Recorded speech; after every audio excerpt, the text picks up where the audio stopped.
నక్షత్ర హాల్లోని సోఫాలో కూర్చొని టీవీ చూస్తూ ఉంటుంది. అదే టైంలో గగన్ ఆకాష్లా మారి రాక్ స్టార్గా డ్యాన్స్ పర్ఫార్మెన్స్, సింగింగ్ పర్ఫార్మెన్స్ ఇస్తూ ఉండగా ఆ ప్రోగ్రామ్ని నక్షత్ర చూస్తూ ఉంటుంది. కాసేపు అయ్యాక ఆ సింగర్ని, ఆ డాన్సర్ని గుర్తుపట్టిన నక్షత్ర షాక్ అవుతుంది. వీడు గగన్లా ఉన్నాడు కదా అని ఒక్క నిమిషం షాక్ అయిన నక్షత్ర అటువైపుగా వస్తున్న భూమిని చూస్తూ ఏయ్ భూమి అని పిలుస్తుంది.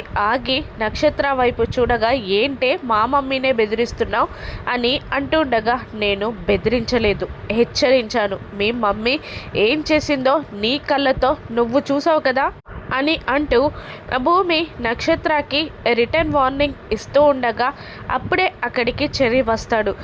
నీతో అర్జెంటుగా మాట్లాడాలి భూమి రా అంటూ భూమి చేయి పట్టుకొని పక్కకి లాక్కొని వెళ్ళిపోతాడు చెర్రీ. పక్కకి తీసుకెళ్ళిన భూమితో భూమి నేను కమిషనర్ గారికి వచ్చి ఎంక్వైరీ చేశాను.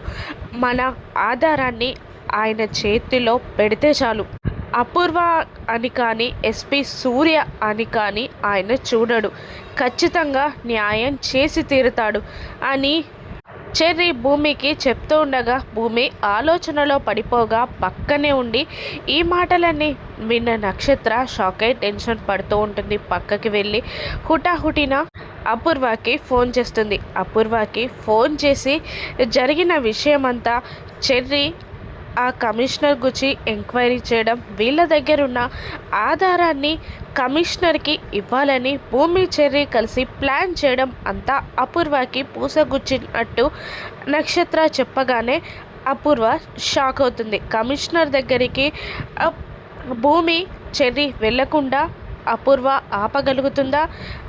రాక్ స్టార్ ఆకాష్గా మారిన గగన్ గుచ్చి భూమికి ఎప్పుడు తెలుస్తుంది? నక్షత్ర ఈ విషయాన్ని దాచగలదా? రాను ఎపిసోడ్స్లో చూద్దాం. Thank you for watching.